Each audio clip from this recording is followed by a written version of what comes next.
How's the sound here? Yeah? Okay, good. Couple quick things before we start. Everyone should have a handout. If you don't have a handout, raise your hand, and Sarah will bring one to you. So just keep your hands up for a second, and she'll bring you one. Second thing, this talk is based on one I gave a decade ago called Making Poetry Part of Your Life. So if you happen to have heard that talk, there will be some common material, but I think I'll have enough new formulations, new insights, and new material to make it worth your while still. And it was a really long time ago, so probably most of you haven't heard it. There is also one poem in common with the Keats talk that I gave at TOS-Con earlier this summer, but also slightly different take on it. Another quick thing, I was given 1 hour, and I'm very, very greedy. So I'm conscious in advance that I am probably not going to leave much, if any, time for questions. I already warned Craig of this in advance.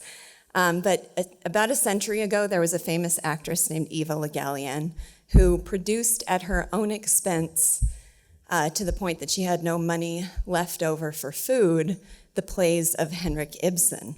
And she's famous for saying, "I'd rather play Ibsen than eat." Well, I'd rather talk about poetry than eat, and lunch follows this talk.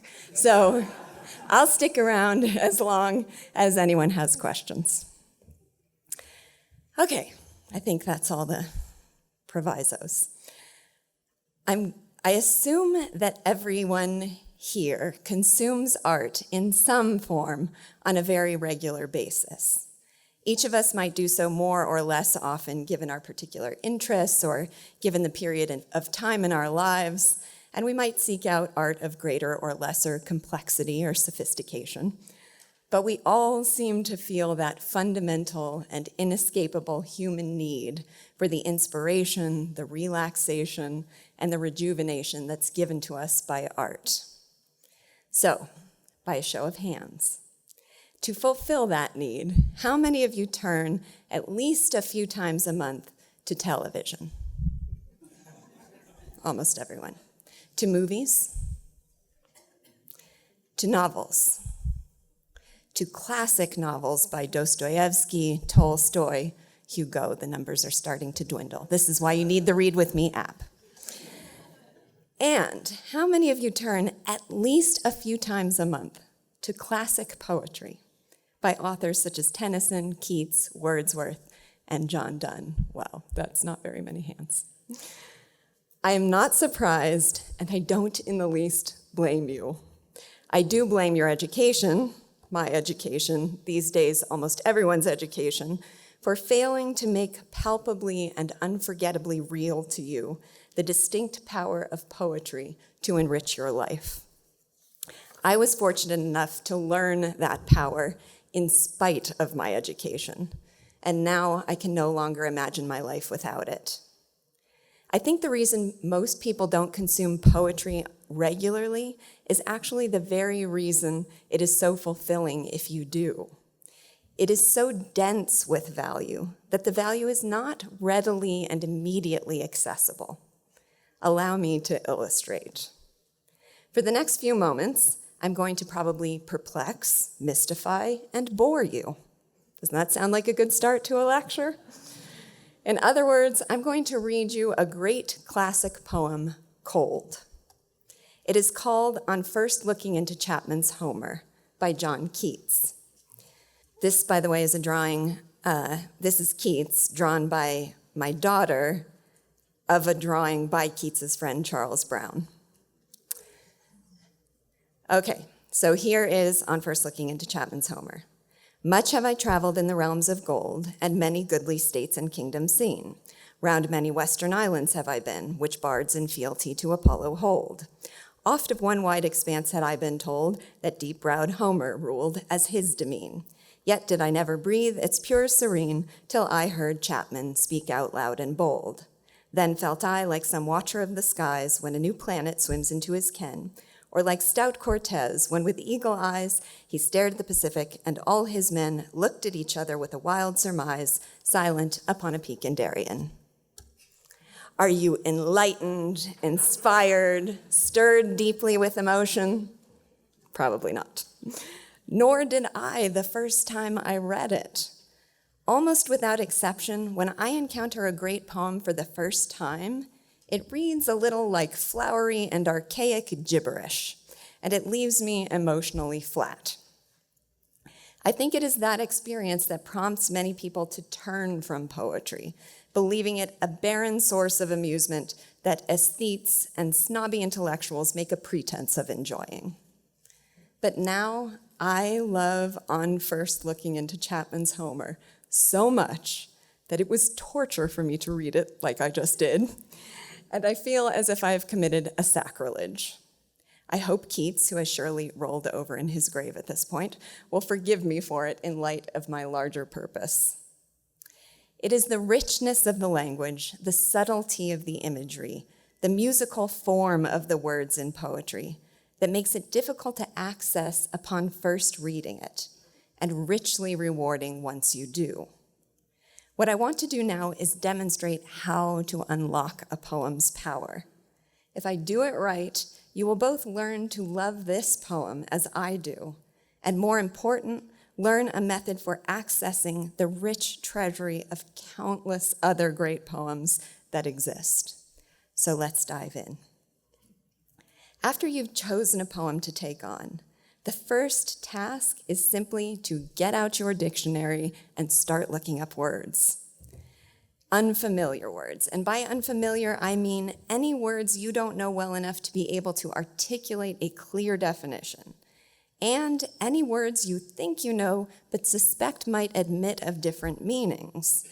I'm often surprised to learn that a word I thought I knew had a secondary definition that, once I know about it, brings the satisfaction of fitting a puzzle piece of the poem into place. So what words might we need to look up here? And for this poem, this first one, you're going to find these listed on the second page of your handout. Well, we might need to look up Chapman, who happens to be a poet famous for his translations of Homer's epics. Or Homer, probably most of you know, but he was an epic poet who wrote the Iliad and the Odyssey. Goodly, not an everyday part of your vocabulary. It means pleasantly attractive.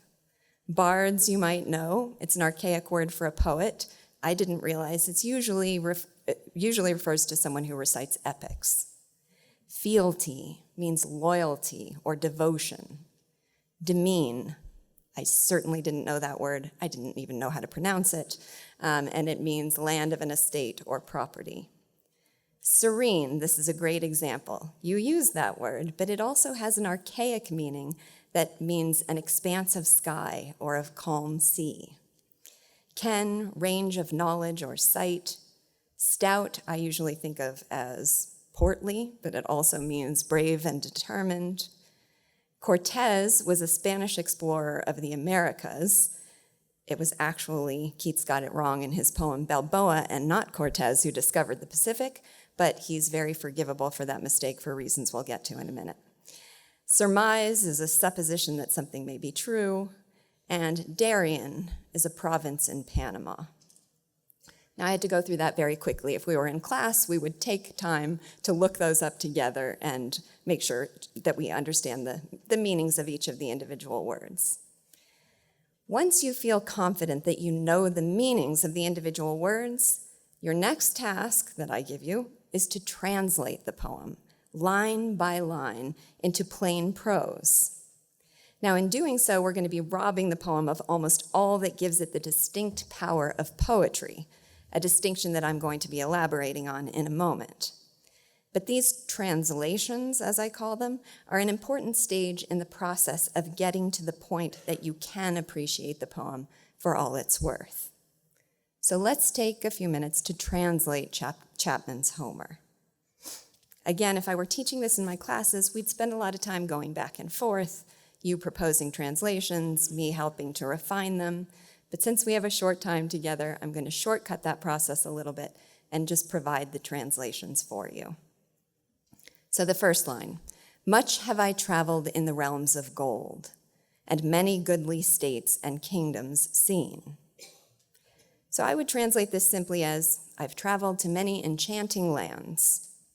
But does he mean that he's traveled to them literally or in some metaphorical form? Here we have to integrate this with the lines to follow, which talk about lands described by Greek poets and the experience of discovering them through Homer. So more precisely, I think in these first lines, Keats is saying, I've traveled to many enchanting lands through poetry. Then, round many western islands have I been, which bards, epic poets, in fealty, loyalty to Apollo hold.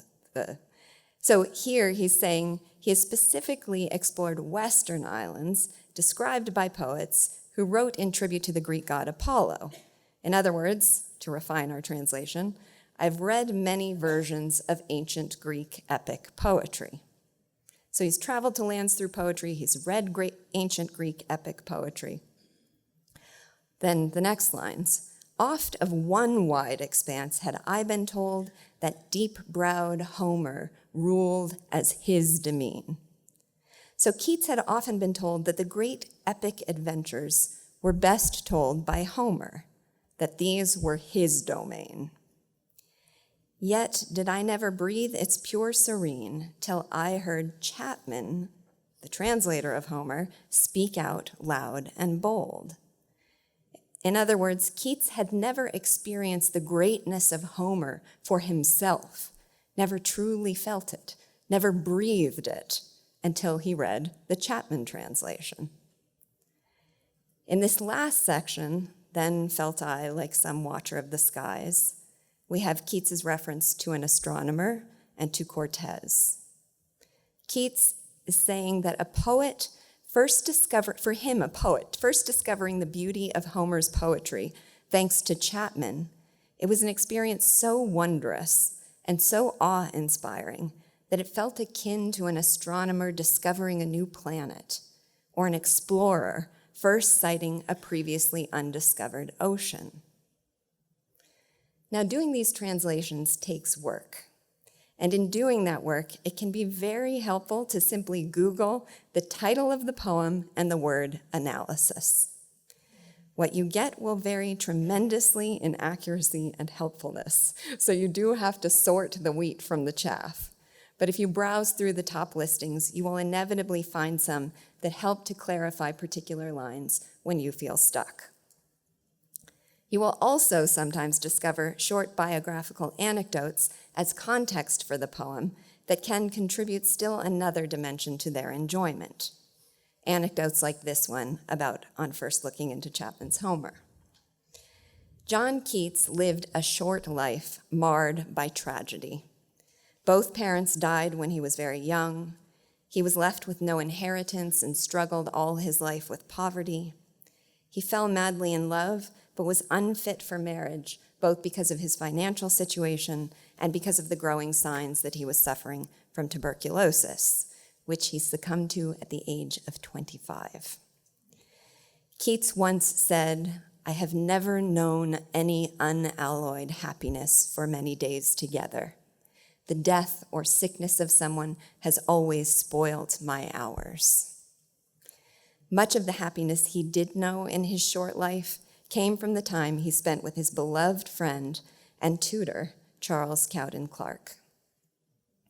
He and Cowden Clarke would spend evenings rhapsodizing together over poetry and talking into the early hours of the morning, reluctantly separating with a handshake at daybreak. On one of these occasions, Cowden Clarke was thrilled to have been loaned a copy of the Chapman translation of Homer. In his memoirs, Cowden Clarke says that he and Keats spent a wine-warmed evening poring over passages and relishing their muscular music. Chapman's translation was a revelation to Keats and had opened his eyes like nothing before to Homer's realms of gold. In the early hours of the morning, Keats walked home and sat down to write a sort of thank you note to Cowden Clarke that would memorialize the thrill of that eye-opening experience. He had finished it, addressed it, and sent it to Cowden Clarke before 10 a.m. that same morning. That thank you note is this sonnet, which has been beloved for centuries. Now you understand why I forgive him for the Balboa Cortez mistake. He dashed that off without any benefit of a fact-checking editor. When you do some quick research, that's his handwritten letter, which apparently is at the Harvard Library. I'd love to go see it. When you do some quick research, sometimes you will discover gems like that story, other times you won't. But in this case, knowing the circumstances under which this poem was written made me love it all the more. Once you've looked up words, written translations, searched for readily accessible context, and you feel like you have a good basic understanding of the poem's meaning, it can also be good to identify the theme of the poem, by which I mean for poetry, the basic feeling or idea or experience that the poem is seeking to convey. In this case, and the reason I started with this poem, I think it's ironic that I was initially so perplexed by the poem's meaning because I think its theme is that of revelation, of the discovery of a new horizon or the dawning of a new appreciation. Ironic because that is precisely what I felt once I thoroughly grasped the poem's meaning, appreciated its beauty, and realized that this transformative experience was even possible. Chapman's Homer is about revelation, and the experience of unlocking it was, for me, a revelation. I now have this poem to offer me poignant phrases and evocative images for the experience of any sort of feeling of awakening. It can be useful to consider a moment in your life when you've experienced that sort of a revelation, when you have had a Chapman's Homer moment. If I'm lucky, you'll have at least some part of that experience from this lecture, and I will have opened your eyes to the new horizon of great poetry. Once you've done all this work to understand and appreciate the poem, you should read it again, out loud. I'm going to do that for you right now and make amends for the previous reading. Much have I traveled in the realms of gold, and many goodly states and kingdoms seen. Round many western islands have I been, which bards in fealty to Apollo hold. Oft of one wide expanse had I been told that deep-browed Homer ruled as his demesne. Yet did I never breathe its pure serene, till I heard Chapman speak out loud and bold. Then felt I, like some watcher of the skies, when a new planet swims into his ken, or like stout Cortez, when with eagle eyes he stared at the Pacific, and all his men looked at each other with a wild surmise, silent upon a peak in Darien.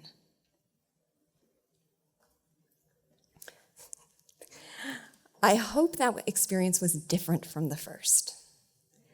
I mentioned earlier that our translations would rob the poem of its distinct value as poetry. I want to take a few moments to discuss what that value is before I move on to our next poem. Imagine if the actual poem read like our translations. I've traveled to many enchanting lands through poetry. I've enjoyed many versions of the Greek epics. I'd often been told that the story, okay, you get the point. Not quite the same. That's because what is so captivating about great poetry is that it uses all the resources of language in harmony together to highlight, capture, and illuminate our most important life experiences. I'm going to repeat that because it's important. Great poetry uses all the resources of language together in harmony to highlight, capture, and illuminate our most important life experiences. The result is a deep insight made musical. Poetry employs words not just with regard for their literal meaning, but for their connotation, for their sound, for their flow and their rhythm. As poet Alexander Pope put it simply and poetically, the sound must be an echo to the sense. Poetry is also palpable. It conveys its message through the use of evocative imagery and the distillation of an abstraction into a compelling, concrete, sensory reality. All that can be true of great prose writing, too, but to the extent it is, we call that writing poetic. In Chapman's Homer, for example, there's the sheer pleasure of hearing the flow of the words and the harmony of the rhymes. Much have I traveled in the realms of gold, and many goodly states and kingdoms seen. Round many western islands have I been, which bards in fealty to Apollo hold. There are the literal and the connotative meanings of phrases like breathe its pure serene, which combines that archaic definition of discovering a new expanse with the suggested feeling of serenity that such a discovery brings. There are the images of revelation, an astronomer discovering a new planet, or an explorer, a new ocean, and the very sound of awe in the words. Then felt I like some watcher of the skies. And the moment of awed silence that Keats creates with the rhythm of his words. And all his men looked at each other with a wild surmise, silent upon a peak in Darien. That simple punctuation, that interruption, silent, and the forced pause that induces a moment of silence afterwards reinforces the spirit of reverence in the words. I'm sure that's the least of it, and we could spend all day trying to decipher what it is Keats has done to make these words so compellingly beautiful. But I want you to see how repeatable an experience this is and move on to our next poem. Dante Gabriel Rossetti was an artist and co-founder with William Holman Hunt and John Everett Millay of the Pre-Raphaelite Brotherhood, a secret society of young artists who banded together against what they saw as the artificial and mannered approach to art then taught in the Royal Academy. This is Rossetti's self-portrait. The paintings of the Pre-Raphaelites were characterized by attention to detail, luminous colors, and ennobling themes. Some of their most notable works include Millay's Ophelia, Waterhouse's The Lady of Shalott, and Rossetti's own Proserpine. All of these works, by the way, can be seen in one single glorious room in the Tate Britain in London, which, if it isn't already, should be on your bucket list. This photo was taken by my daughter Greta, who introduced me to this room. Rossetti was also a poet and author of a poem that took me completely by surprise and became an unlikely favorite of mine. It's called The Woods Birch. I'm going to start again by reading this poem to you cold. The wind flapped loose, the wind was still, shaken out dead from tree and hill. I had walked on at the wind's will, I sat now, for the wind was still. Between my knees my forehead was, my lips drawn in said not alas. My hair was over in the grass, my naked ears heard the day pass.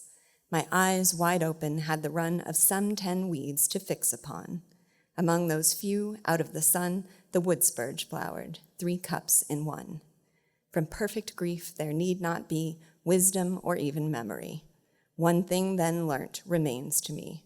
The woods birch has a cup of 3. The first time I read this, not much remained to me at all. I'm going to assume I have bored you again, but interestingly, the challenge with this poem is different. Here we don't really have any archaic language or unfamiliar words, except perhaps woods birch, which is this flowering plant found in woodland areas in Europe. Nevertheless, because this, like all great poems, uses the rich resources of language and conveys the theme through evocative and indirect imagery, we still have to dwell in contemplation of it for a while before we can entirely grasp its meaning. So let's still do a sort of translation, taking this line by line and considering the significance of each. The first, the wind flapped loose, the wind was still, shaken out dead from tree and hill. Literally, Rossetti has merely set a countryside scene and said that here the wind is blowing in fits and starts. But describing the wind as shaken out dead sets a somber tone and evokes thoughts of death. In a poem called The Wind by Robert Louis Stevenson, he says, "I saw you toss the kites on high and blow the birds about the sky, and all around I heard you pass like ladies' skirts across the grass." That's a very different wind, suggestive of a very different mood. The next lines, "I had walked on at the wind's will. I sat now, for the wind was still." He'd walked when the wind blew and sat because it stopped. There's a passivity or inertia in this person's movements. The atmosphere is somber, and the narrator languid and listless. Going on, "Between my knees my forehead was. My lips drawn in said not alas. My hair was over in the grass. My naked ears heard the day pass." So you have to really picture and concretize this image in your mind as a portrait. He's sitting with his head between his knees. His lips are drawn in and silent. His hair is mingling with the grass. His ears are naked, uncovered by his knees, allowing him to take in the sounds of the world that moves around him, but he's not really taking it in. He's not engaged with it. It is, as he says, passing him by. He does not say the word alas, but everything about his posture and his passivity tells us that he has something terrible to lament. Going on, "My eyes wide open had the run of some 10 weeds to fix upon. Among those few out of the sun, the Woods Birch flowered, 3 cups in one." So he's sitting with his eyes blankly wide, but narrowly focused, seeing nothing but the weeds, note the dismal connotation again, that take up the whole of the limited sight that's available to him given his posture, and among them a single flowering Woods Birch. This moment has been made so real.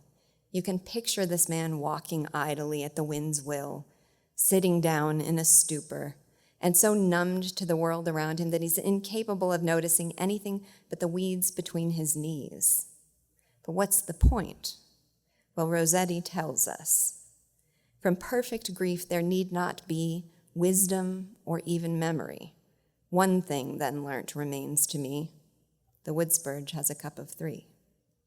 So here we have a more abstract statement, that this was a moment of grief, but that what is recalled is not the grief itself, nor any abstract philosophic reflection on grief, but instead an arbitrary, meaningless, simple, concrete observation that the Woods Birch forms 3 flowers. That thought, because he was grieving so much, was all he could manage." So we have in this poem an intensely powerful, concretized portrait of one aspect of grieving.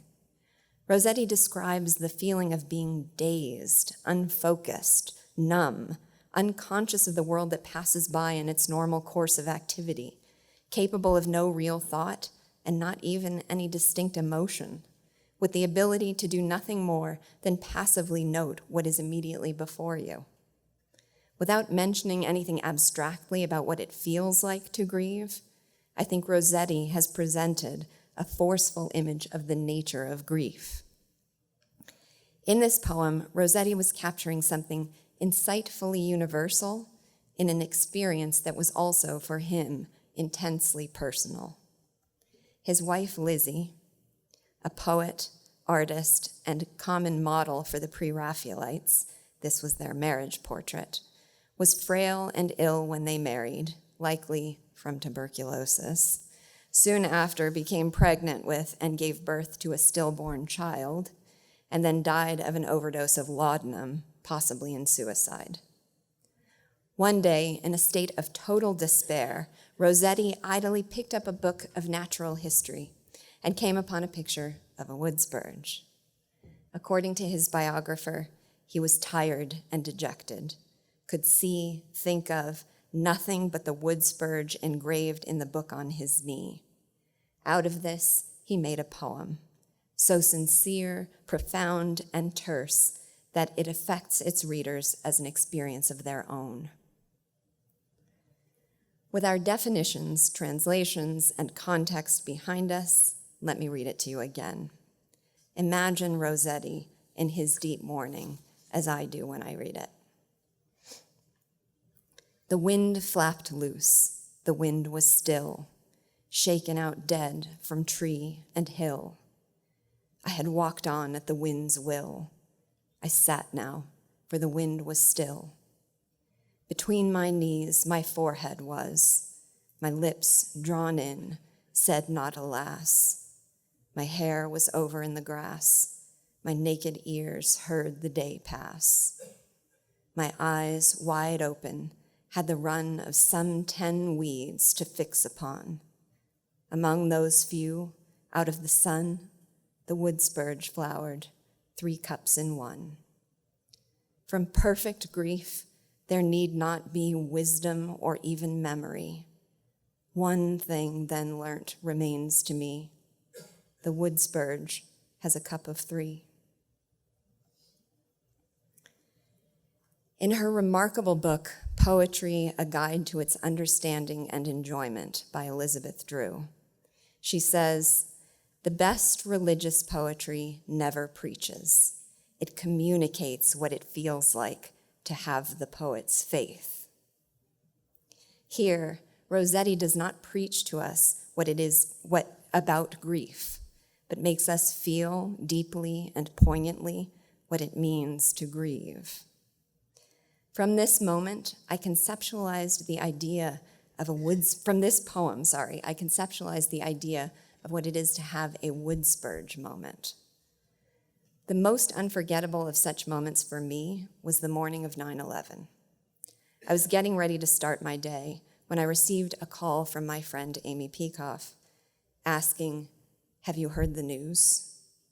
I said I hadn't, and I can still hear the tone in her voice as she said, "Oh, Lisa." I was living in Southern California, and when I walked outside, it seemed so odd. The sun was still shining, the birds were still twittering, people were still walking by, but I felt stopped, locked in a despairing moment, separate from everything that was happening outside me and without me. Victor Hugo has his own poetic way of describing this sort of sensation. In 93, he says, "Nature is merciless. She never consents to withdraw her flowers, her music, her fragrances, and her sunbeams before human abomination." Also, in 93, which if you haven't read, you absolutely must, and it's in the Read With Me app, Hugo tells the story of Michelle Flechard, a mother separated from her children when she is shot and they are taken hostage as a bargaining tool in the French Revolutionary War. When she's discovered by the peasant Telmark, Michelle Flechard is on the brink of death. He takes her to his hovel and nurses her back to life, but when she revives, she can say only 3 words, the names of her children. Hugo writes, quote, "She spent long hours at the foot of the old tree in a state of stupefaction. She thought and said nothing. Silence offers a kind of shelter to simple souls that have undergone the sinister deepening of sorrow. She seemed to give up all effort to understand. There is a stage at which despair becomes unintelligible to the person who feels it," unquote. She too was having a Woods Birch moment. Now, I'm sorry for breaking your heart with contemplation of such moments, and a warning, there is more heartbreak to come. But there is a profound satisfaction in having someone articulate insightfully and eloquently what we might feel. The more of these experiences and observations and feelings that are so beautifully conceptualized for us, good and bad, joyful and tragic, inspirational and appalling, the richer and more substantive our lives become. Elizabeth Drew again puts it well when she says, quote, "Poetry indeed is not like life, but awakens and quickens new life. The poets find the right words in the right order for what we already dimly and dumbly feel. And they also fertilize in our consciousness responses which were lying inert and cloddish, unquote. Poetry captures for us in a melodic and memorable form what it is to have a Chapman's Homer moment, or a Woods Birch moment, or anything else contained in the vast treasury of great poems. When we read them, we become people capable of a more penetrating vision, depth of thought, and intensity of feeling. Our lives are enriched. Allow me to illustrate this point again with another poem, also sad, I'm sorry, but very beautiful. It is Surprised by Joy by William Wordsworth. Here it is as I would have experienced it the first time I read it. Surprised by joy, impatient as the wind, I turned to share the transport. Oh, with whom but thee, deep buried in the silent tomb, that spot which no vicissitude can find. Love, faithful love, recalled thee to my mind, but how could I forget thee? Through what power, even for the least division of an hour, have I been so beguiled as to be blind to my most grievous loss? That thought's return was the worst pang that sorrow ever bore, save one only, when I stood forlorn, knowing my heart's best treasure was no more, that neither present time nor years unborn could to my sight that heavenly face restore. In a Wordsworth poem, there are likely to be some unfamiliar words, so let's look at what we might need to define here. And sorry if I insult anyone, of course I knew the meaning of that word, but these are words that I would have looked up, just to be sure. Transport is an overwhelmingly strong emotion, like being transported. Vicissitude means any change or alteration, usually between seasons. Beguiled is charmed or enchanted. Pang, a sudden, sharp, or painful emotion. And forlorn means pitifully sad, lonely, hopeless. So now with these words behind us, let's work on translations. Surprised by joy, impatient as the wind, I turned to share the transport, the strong emotion. So suddenly overcome with a feeling of joy, our narrator turned impatiently to share in that feeling with someone loved. But the feeling of joy wasn't just sudden. He says it was surprising. This is clearly someone for whom joy, at least of late, doesn't often come. The next lines tell us why. He turns to share it. Oh, with whom but thee, deep buried in the silent tomb, that spot which no vicissitude can find. The person with whom he wished to share his joy is dead, agonizingly unreachable, buried in a grave deep within the earth. Then he says, love, faithful love, recalled thee to my mind, but how could I forget thee? Through what power, even for the least division of an hour, have I been so beguiled as to be blind to my most grievous loss? In other words, it's love, he thinks, that called to mind that person with whom he wanted to share his joy. But then he wonders, how could he, given that love, have ever even for a moment stopped thinking about her, when her death was the most devastating, most grievous thing ever to happen to him? Then he says, that thought's return was the worst pang that sorrow ever bore, save one only, when I stood forlorn, knowing my heart's best treasure was no more. So the devastation of remembering that she was no longer there after that fleeting moment of joy is the worst pain he suffered, with one exception, the day he suffered the loss itself, the day he learned that he would never again lay eyes on the heavenly face of his heart's best treasure. In my research of this poem, I happened upon a plain language translation of it by an anonymous poetry enthusiast. Poetic in its own right, it helped to clarify for me the meaning of this poem in a description that retains something of the poem's distinctive power. So here is translation on another level. I'd like to aspire to this kind of translation, and also worth trying yourself. This person says, imagine you are a besotted father, galled by the death of a beloved daughter. Imagine that all your delight in life and living was then forever depleted by the tragic loss, that every waking thought was only of her, and all your dreams damaged by a perpetual grief, that the only aspiration left in this life was the hope of an end to life.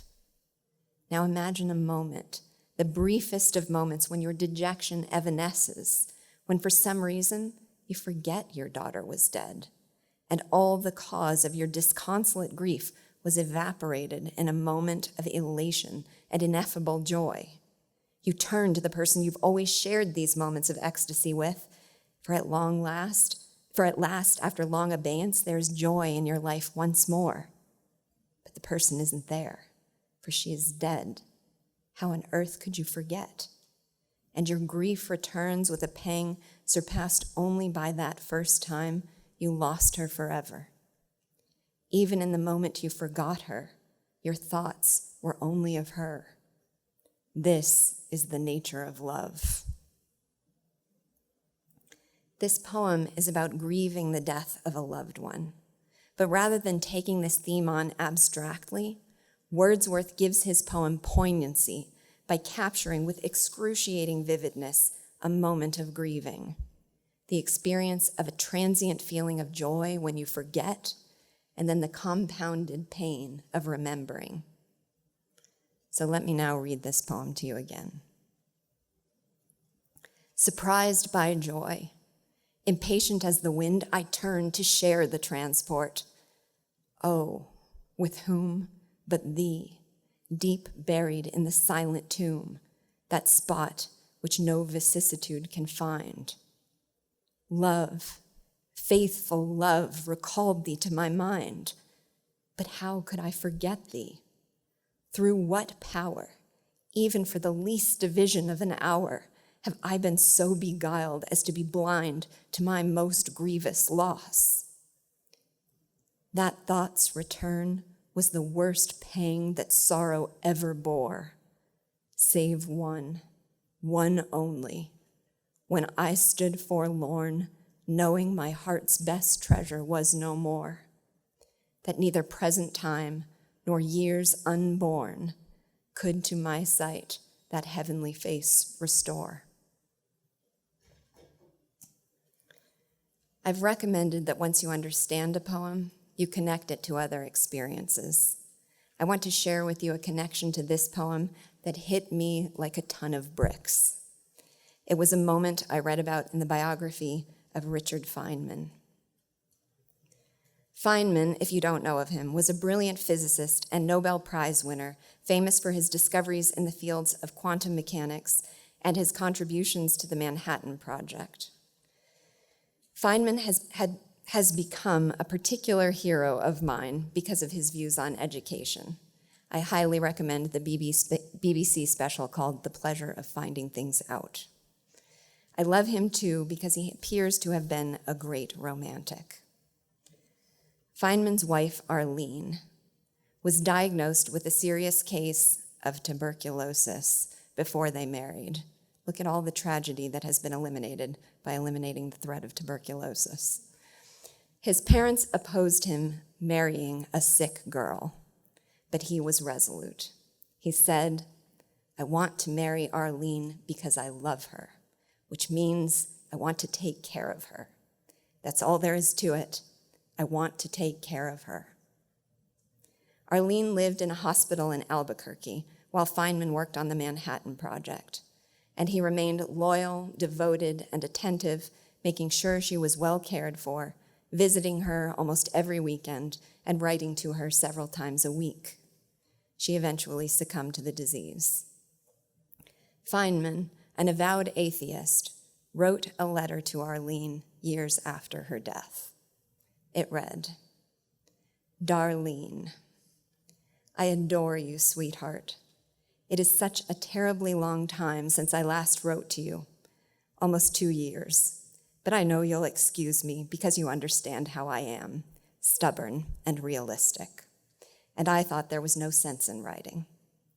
But now I know, my darling wife, that it is right to do what I have delayed in doing and what I have done so much in the past. I want to tell you I love you. I find it hard to understand in my mind what it means to love you after you are dead. But I still want to comfort and take care of you, and I want you to love me and care for me. I want to have problems to discuss with you. I want to do little projects with you. I never thought until just now that we can do that. What should we do? We started to learn to make clothes together, or learn Chinese, or get a movie projector. Can't I do something now? No, I am alone without you, and you were the idea woman and general instigator of all our wild adventures. When you were sick, you worried because you could not give me something that you wanted to and thought I needed.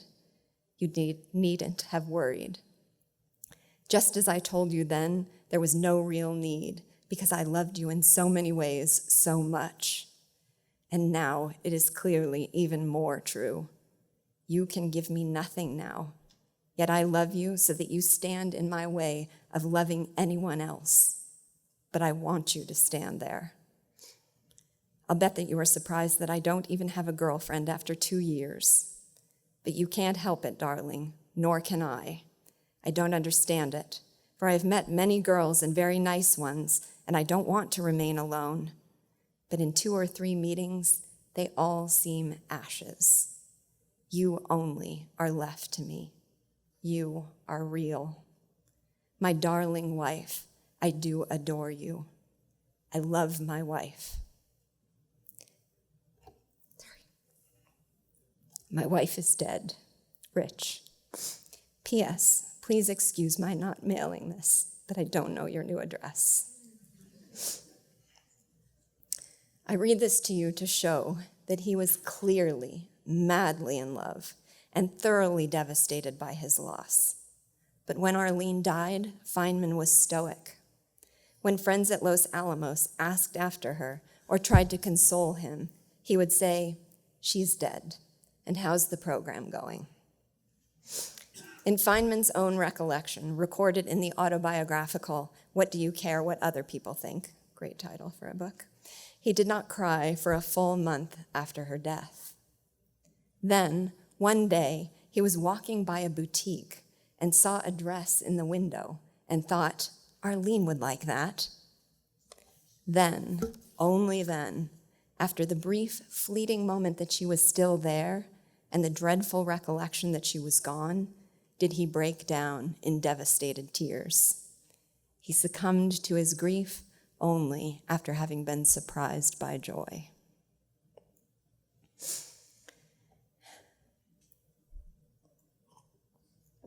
Now, I'm conscious that these last 2 poems have been very, very sad. But there's such enrichment, such joy within the sadness. Notice that in the plain language summary of Surprised by Joy that I quoted, the writer began by describing the enormity of the loss and concluded by saying, "This is the nature of love." Tragedy has a corollary. Such a terrible loss can be felt only because there has been such a deep love. Reading poems of great sadness helps us to feel understood in our own suffering and to give words to our grief. But also, this distilled experience of loss helps us to savor the presence of those we love.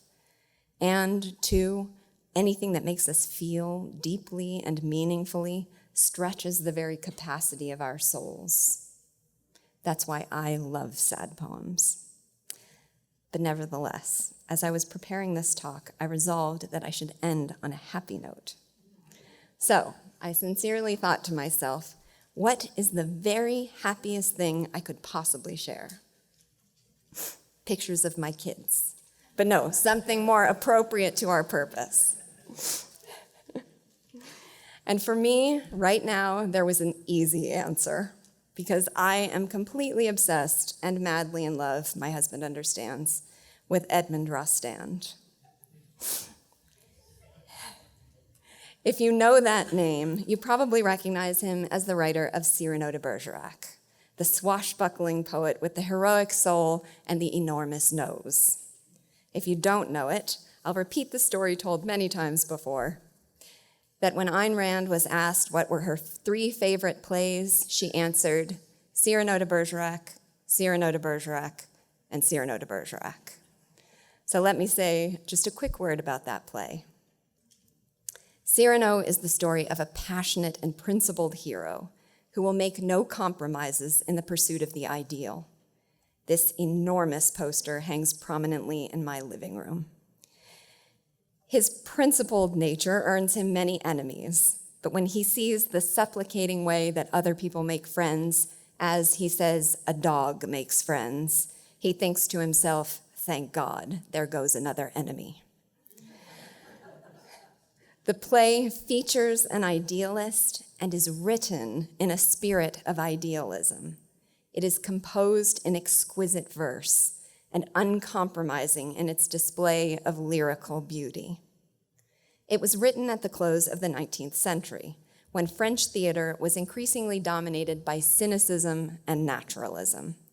Beauty was being forced out. The contrast between Rostand's bold idealism and the theatrical fashion of the day was nowhere more evident than the night of a celebration held in the honor of the great French actress Sarah Bernhardt. So beautiful. Rostand was asked to close this event, and he paid the actress tribute in a breathtaking sonnet. It read, but remember, so much more beautiful, in rhyming lyrical French. In these times without beauty, you alone still remain to us, knowing how to palely descend a fine, well-lit staircase, how to fasten a headband, carry a lily, brandish a sword, queen of attitudes and princess of gestures. Participants in this event moved directly from this celebration and Rostand's sonnet to the debut of an important new theatrical production. They were startled, some appalled, some amused, at the opening line, which was merde, which means shit.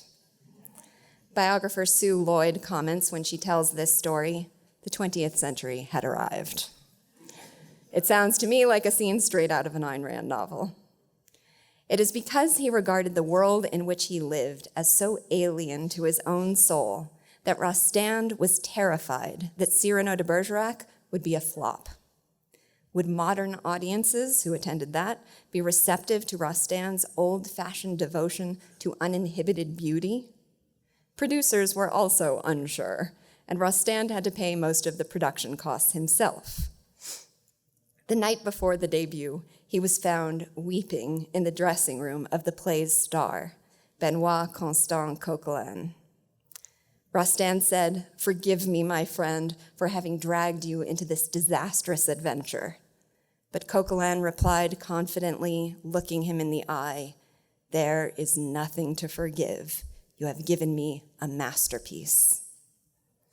As it turns out, opening night of Cyrano de Bergerac was one of the great historic moments in the history of French theater.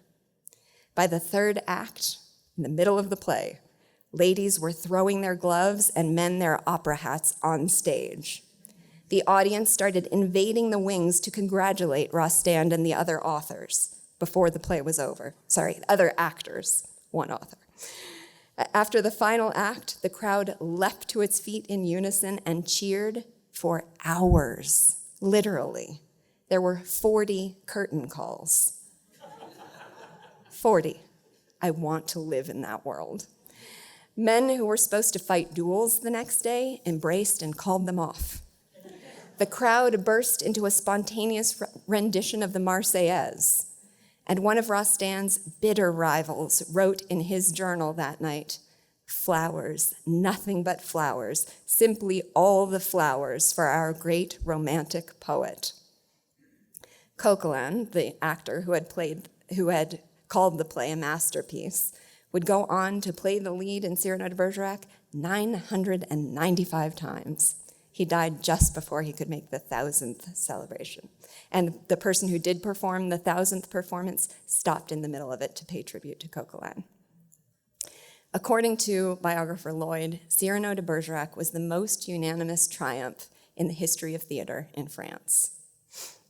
But the forces of cynicism and naturalism nevertheless continued to take an ever firmer hold on French theater and culture. Rostand, like his own hero Cyrano, felt compelled to fight them with all he was worth and to champion the spirit of idealism that he thought made life worth living. Sue Lloyd says, he did not wish to replace reality by a dream. He wanted to enhance reality by means of a noble ideal, to send people out of the theater with a more noble, more spiritual attitude toward life.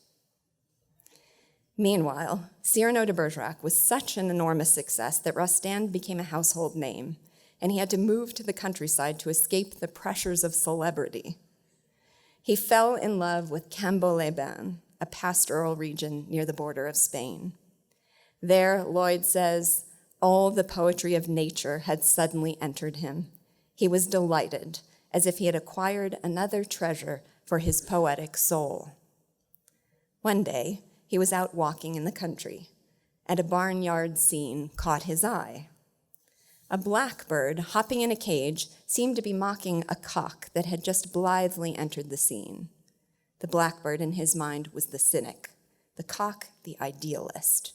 And from this germ grew the idea for his next play, Chanticleer, another to be written in lyrical verse whose flamboyant hero this time would be a rooster, a proud, idealistic poet who sings in exalted praise of the sun. It would star Coquelin, who had played the swashbuckling hero Cyrano to such perfection and whose nickname happened to be Lecoq. When Rostand presented this idea to Lecoq, the actor was a little more skeptical. He said, unbelieving, "Is this serious?" And Rostand responded in a grave tone, "Very serious indeed." An hour later, Coquelin was entirely won over. Tragically, he died before he could ever play the part, and with the script for Chanticleer in his hands. Lloyd says, quote, in his cockerel hero, Rostand was portraying himself. Both are poets, with poets' hearts and imaginations. But most of all, Chanticleer's devotion to his work and his duty of bringing light to banish the darkness of materialism and cynicism is what Rostand felt to be his own duty, unquote. I will never hear the crowing of a rooster the same again. So I'm going to end our time together with Chanticleer's immortal Hymn to the Sun, a poem that, in its original, exquisite, lyrical French, has been memorized by children for over a century. Now, I'm conscious that I told you poetry defies translation, and it's absolutely true. Actually, I think I left out the point that poetry typically defies translation because of that point I made about it using all the resources of language in harmony together. For somebody to be able to take that, retain all that, and put it in an entirely different language is nearly impossible. I've read this particular play in not one, not two, but 3 translations. And from the little of the French I can read to compare, there definitely is no comparison. But the one I've selected to share with you is the one I think most faithful to the beauty and spirit of the original.